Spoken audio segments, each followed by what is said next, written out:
सुबह का समय, घर के आंगन में हल्की धूप बिखरी हुई थी। एक 16 वर्ष की दुबली पतली लड़की राधा झाड़ू लगा रही थी। उसकी आंखों में नींद थी, पर हाथ लगातार काम में लगे थे। तभी अंदर से एक तीखी आवाज आती है।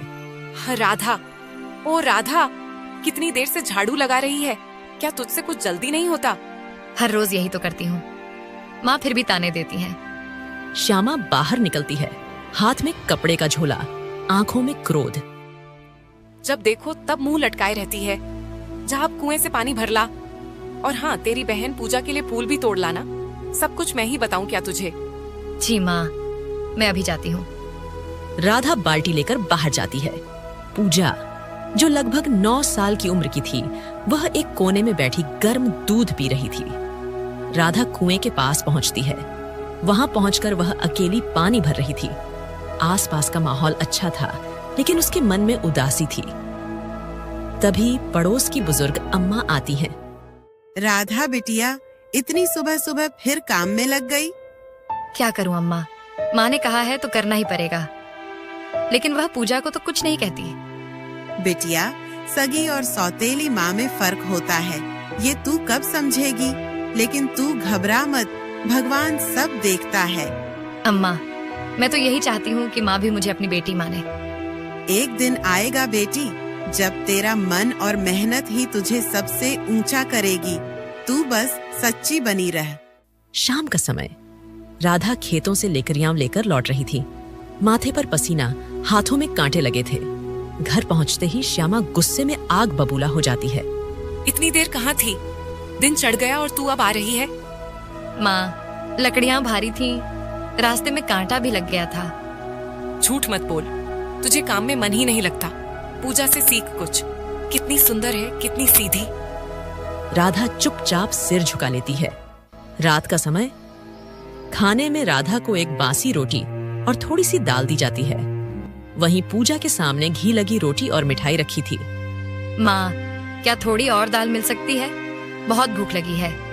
जा भाग यहाँ से, तुझे खाना कम मिलेगा, तभी तू ठीक से काम करना सीखेगी। राधा चुपचाप अपनी थाली उठाकर एक कोने में बैठ जाती है। आंखों में आंसू थे। बाहर आसमान में चांद टिमटिमा रहा था। पिताजी जब थे तो सब अच्छा था। माँ तो मुझे बहुत प्यार करती थी, लेकिन जब वो चल बसे तो सब बदल गया। अब ये सौतेली माँ क्यों नहीं समझती कि मैं भी एक इंसान हूँ, मैं भी प्यार चाहती हूँ। तभी हल्की हवा चलती है और दूर से किसी मंदिर की घंटियां सुनाई देती हैं। वह भगवान से प्रार्थना करती है। हे भगवान, मुझे शक्ति देना ताकि मैं ये दर्द सह सकूं और एक दिन कुछ बन सकूं। अगली सुबह आंगन में धूप फैली थी। राधा झाड़ू लगा रही थी। श्यामा बाल्टी से पानी छिड़कती है और गुस्से में बड़बड़ाती है। राधा, अब इस घर में तेरा काम खत्म। आज से तू बाहर जाकर मजदूरी करेगी। बहुत हो गया, अब मैं तुझे मुफ्त की रोटियां नहीं तोड़ने दूंगी। माँ, पर मुझे कौन काम देगा? मैं तो बस 16 साल की हूँ। चुप, तेरी उम्र नहीं देखी जाएगी, सिर्फ मेहनत देखी जाएगी। जा, ठाकुर साहब के खेत पर जा और काम मांग। राधा चुपचाप पुराना दुपट्टा ओढ़कर निकलती है। उसकी आंखों में डर था। राधा चलते चलते ठाकुर साहब के खेत पर पहुंचती है, जहां कई मजदूर काम कर रहे थे। राधा धीरे धीरे पास जाती है। ठाकुर साहब, प्रणाम। मुझे काम चाहिए, मैं कुछ भी कर लूंगी।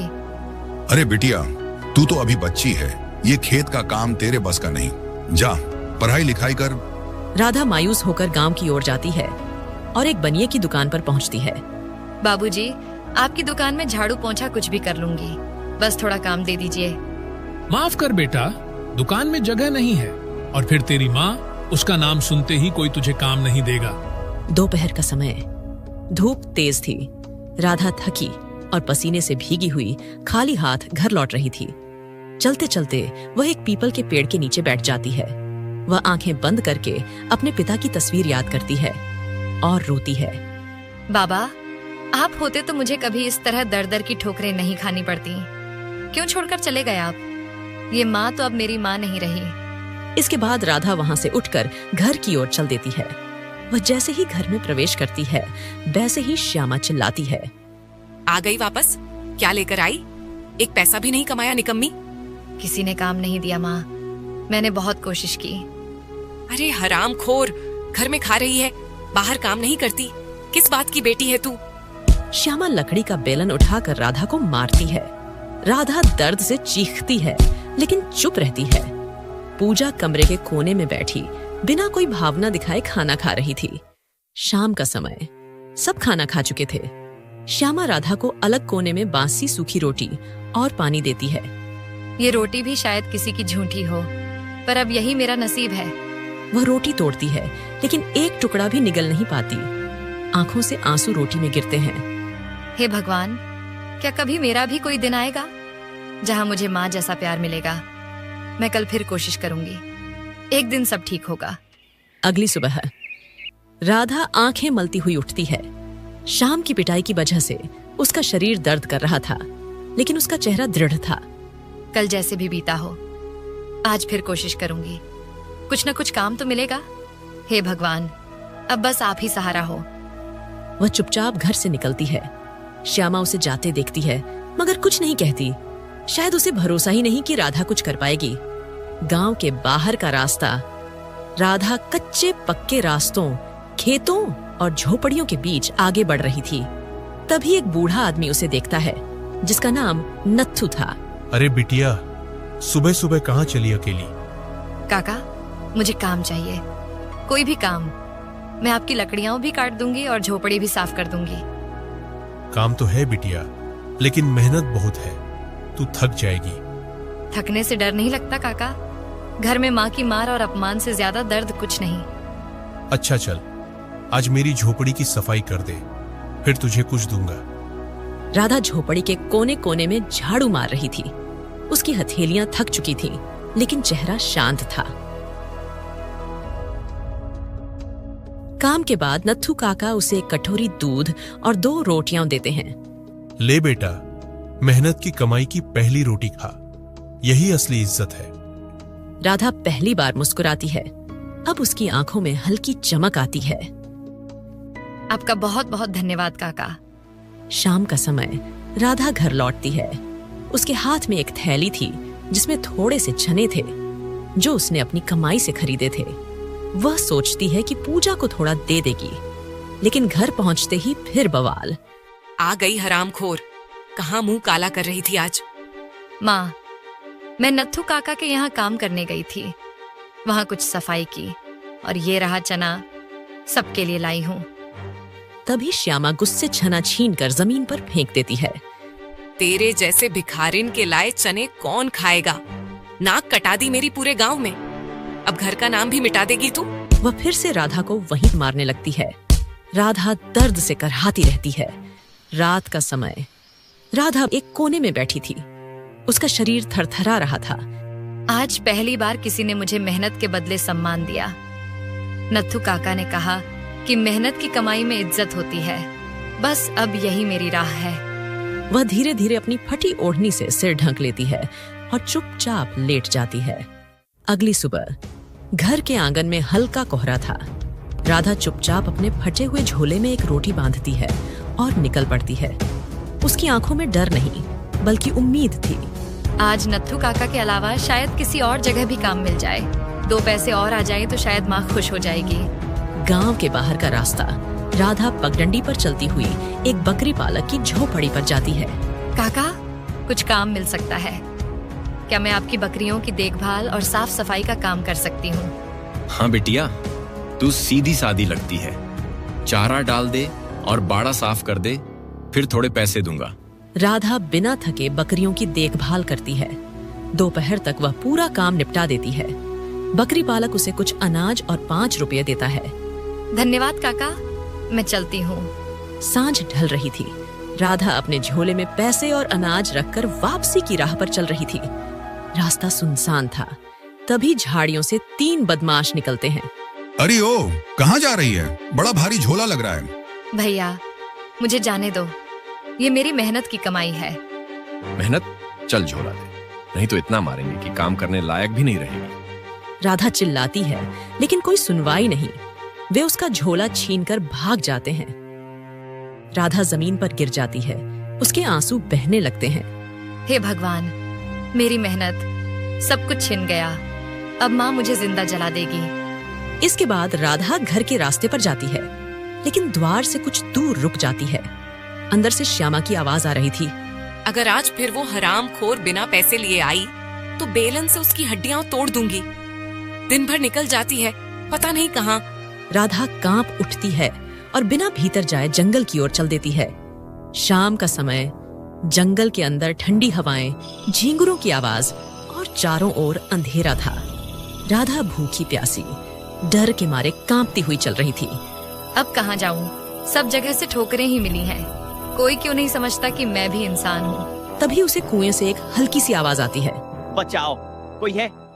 मैं फंस गया हूँ। राधा पास जाकर देखती है तो एक प्यारा सा छोटा सफेद खरगोश कुएं में गिरा हुआ था। अरे, तुम कैसे गिरे? रुको, मैं मदद करती हूँ। मैं गलती से कुएं में गिर गया, अब चढ़ नहीं पा रहा हूँ, कृपया मेरी मदद करो। राधा जल्दी से आसपास के बेलों से एक लंबी शाखा बनाती है और उसे कुएं में डालती है।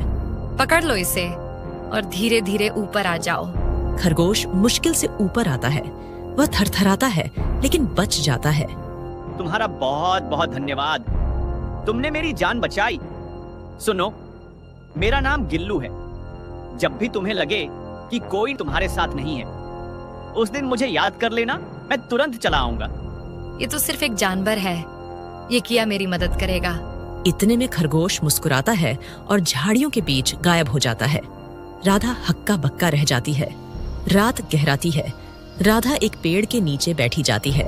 वह भूखी और थकी हुई थी। जिस जंगल से सब डरते हैं, आज वहीं मुझे पहली बार सच्चा सहारा मिला। लेकिन क्या वो खरगोश सपना था या कोई चमत्कार? जो भी हो, अब मैं टूटूंगी नहीं। रात्रि का गहरा सन्नाटा। राधा अब भी भूखी प्यासी जंगल में चल रही थी। चारों ओर डरावनी आवाजें, दूर कहीं भालू की दहाड़ सुनाई देती है। उसकी चाल लड़खड़ा रही थी। फिर एकाएक उसकी नजर सामने एक पुरानी झोंपड़ी पर जाती है। लगता है यहाँ कुछ छाव मिले। मुझे आज की रात यही गुजारनी होगी। वह डरते डरते झोंपड़ी की ओर बढ़ती है। दरवाजा हल्का सा खुला था। अंदर दीपक की धीमी लौ जल रही थी।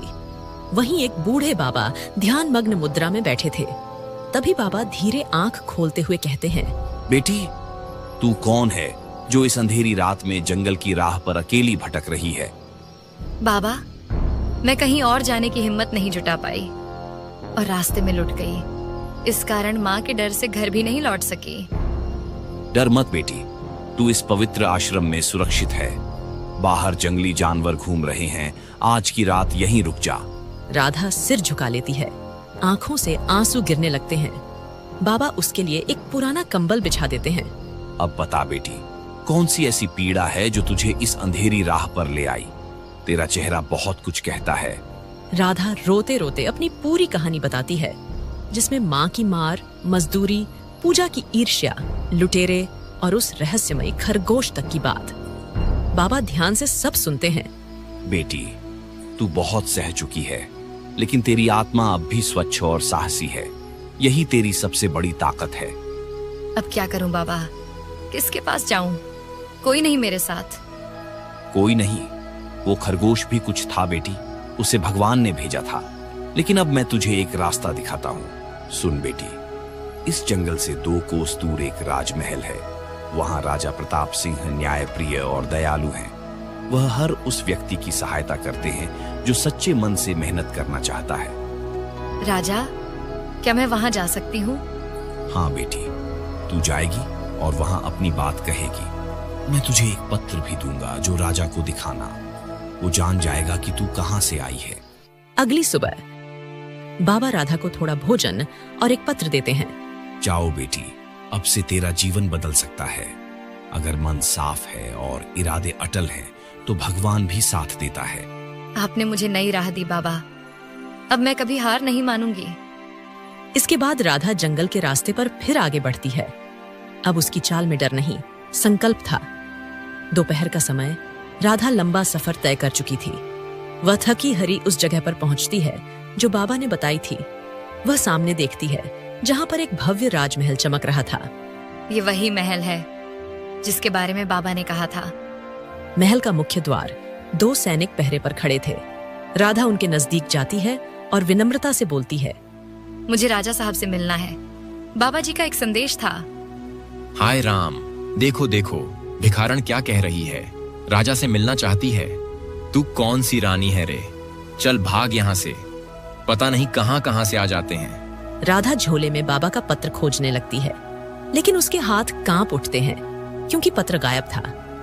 अरे वो पत्र, वो तो शायद रास्ते में गिर गया। हे भगवान, अब क्या होगा? तभी राधा की नजर खिड़की के पास बैठे एक नौजवान पर पड़ती है, जिसका शरीर दुर्बल और आंखों में गहरी उदासी थी। सुनो, वो कौन है? इतने दुखी क्यों लग रहे हैं? क्या इनकी माँ भी इन्हें सताती है? वो हमारे राजकुमार हैं, अर्जुन सिंह। दुर्लभ रोग से पीड़ित हैं। सैकड़ों वैद्य आए, लेकिन कोई आज तक कोई इलाज न मिला। हाँ, और राजा ने ऐलान भी कर रखा है कि जो भी राजकुमार को ठीक कर दे, वो चाहे तो आधा राज्य भी ले सकता है। पर तू जैसी फटी झोली वाली क्या कर लेगी? सैनिक हंसते हैं। राधा चुप रहती है। तभी उसे खरगोश की बात याद आती है, जिसने कहा था कि एक दिन मैं तुम्हारी मदद करूंगा। इसके बाद राधा दूर जाकर एक पेड़ के नीचे बैठ जाती है, आंखें बंद करती है और मन ही मन खरगोश को पुकारती है, अगर तू सच में चमत्कारी था, अगर तेरी बात में सच्चाई थी, तो आजा, मेरा हाथ थाम ले और मेरी मदद कर। कुछ क्षण बीतते हैं, फिर अचानक झाड़ियों के बीच हलचल होती है। वही सफेद खरगोश धीरे धीरे निकलकर राधा के सामने आ जाता है। मैं आ गया हूँ राधा, जैसा मैंने वादा किया था। तुम सच में तुम आ गए। अब मुझे बताओ, मैं राजकुमार की मदद कैसे कर सकती हूँ? फिर खरगोश राधा को एक खास जड़ी बूटी के बारे में बताता है। राजकुमार की बीमारी शरीर की नहीं, आत्मा की थकावट है। उसे एक ऐसी औषधि चाहिए जो प्रेम, सेवा और तप से बनी हो। मैं तुम्हें एक बूटी दिखाऊंगा जो इस जंगल में छिपी है, लेकिन उसे सही विधि से तैयार करना होगा। मैं करूंगी, जैसे भी हो। उस पीड़ित को बचाना है। मैं अपने दुखों को भुला दूंगी, पर किसी और के लिए उम्मीद बनूंगी। राधा खरगोश के पीछे पीछे जंगल की ओर चल देती है। घना जंगल। राधा और वह खरगोश एक झाड़ी के रास्ते आगे बढ़े। चारों ओर ऊंचे पेड़ और अजीब आवाजें आती। सुनो, ये गुफा कितनी दूर है और कितना चलना होगा गिल्लू?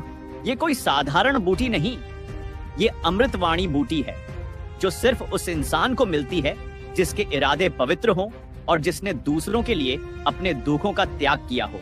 इसके बाद वे एक सूखी सी गुफा के पास पहुंचते हैं। गुफा के द्वार पर एक पुराना पत्थर लगा हुआ था। यहाँ एक परीक्षा होगी।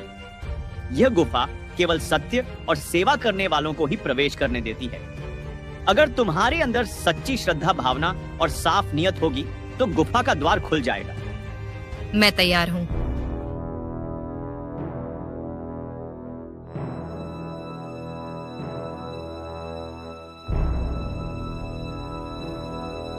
राधा गुफा के अंदर जाती है, जिसमें काफी अंधेरा था। अचानक गुफा में एक रोशनी चमकती है और सामने एक दृश्य प्रकट होता है। राधा बाबा द्वारा सिखाए मंत्र का जप करती है। सर्व रोग निवारणाय दीन बंधु महाप्रभो, भवसागरार्णवात त्राहि औषधम भवनाथ में। जैसे ही वह ये बोलती है, और एक नीली रोशनी वाली छोटी बूटी एक पत्थर पर प्रकट होती है। राधा तुरंत बूटी को लेकर गुफा से बाहर निकलती है। खरगोश राधा को देख मुस्कुराता है। तुम सफल रही। अब इसे पीसकर गंगा जल और तुलसी मिलाकर औषधि बनानी होगी। रात में राधा एक छोटा सा अलाव जलाकर औषधि बनाती है। वह एक बार फिर बाबा द्वारा सिखाए मंत्र का जप करती है। सर्व रोग निवारणाय दीन बंधु महाप्रभो, भवसागरार्णवात त्राहि औषधम भवनाथ में। अगली सुबह राधा औषधि लेकर वापस महल की ओर निकलती है। अब वह डरी हुई नहीं, आत्मविश्वास से भरी थी। चलते चलते वह सैनिकों के पास पहुंचती है, जो उसे पहचानते थे। अरे, फिर आ गई। अब क्या फूलों की टोकरी लाई है? नहीं, इस बार जीवन की औषधि लाई हूँ। राजकुमार को ठीक करने वाली औषधि। मुझे राजा से मिलवाओ। सैनिक हंसते हैं, लेकिन तभी पीछे से दरवाजे पर राजमहल के वैद्य आते हैं, जो सारी बात सुन लेते हैं। औषधि किसकी बनाई है? मेरे हृदय की तपस्या और जंगल की बूटी को मिलाकर। इसके बाद राजा तक खबर पहुंचती है। राधा को अंदर बुलाया जाता है। क्या तू सच में इसे ठीक कर सकती है? महाराज, मैं प्रयास करूंगी, बाकी निर्णय ईश्वर का है। यदि तू राजकुमार को सच में ठीक कर पाई तो मैं वचन देता हूँ कि तू जो चाहेगी वो मिलेगा। मुझे कुछ नहीं चाहिए, बस राजकुमार की बीमारी समाप्त हो जाए, यही मेरी आशा है। राधा राजकुमार के पास जाकर धीरे से औषधि पिलाती है। कमरे में सन्नाटा था, सबकी आंखें राजकुमार पर टिकी थीं। कुछ पल बाद अचानक राजकुमार की बंद आंखें खुलती हैं। वह एक गहरी सांस लेते हैं, जैसे वर्षों बाद हवा ली हो। माँ, पिताजी, ये कौन है जिसकी छाया ने मुझे जीवन लौटाया है? बेटा, तू बोल रहा है, इसका मतलब तू ठीक हो गया। हे भगवान, तेरा बहुत बहुत धन्यवाद। ये तो चमत्कार है वैद्यराज। आपने तो ऐसी औषधि कभी नहीं देखी। नहीं महाराज, यह साधारण औषधि नहीं है, यह तपस्या की औषधि है। यह तो भक्ति, सेवा और प्रेम का अर्क है। कुछ समय बाद सभी राजसभा में इकट्ठे होते हैं। राधा, तूने जो किया वह कोई साधारण स्त्री नहीं कर सकती। तूने राजकुमार के लिए अपनी जान जोखिम में डाली, उसके दुख को अपना समझा। ऐसा त्याग, प्रेम और साहस सिर्फ एक पत्नी ही दिखा सकती है। मैं आदेश देता हूँ कि आज से राधा मेरे पुत्र अर्जुन सिंह की धर्म पत्नी होगी। ये सुनकर राधा की आंखों से आंसू आ जाते हैं, लेकिन वो आंसू अब दर्द के नहीं, सम्मान और स्नेह के होते हैं। तुमने मुझे जीवन दिया है राधा, अब मेरी हर सांस तुम्हारे लिए समर्पित होगी। इसके बाद ये खबर पूरे नगर में फैलती है। वहीं गांव में सौतेली माँ श्यामा तक भी खबर पहुंचती है। श्यामा को पछतावा होता है, लेकिन अब देर हो चुकी थी। राधा, क्या तुम अब खुश हो? हाँ, अब मुझे लगता है कि मेरी पीड़ा व्यर्थ नहीं गई। शायद ईश्वर ने मुझे दुख इसलिए दिए थे ताकि मैं दूसरों के सुख की कीमत समझ सकूं।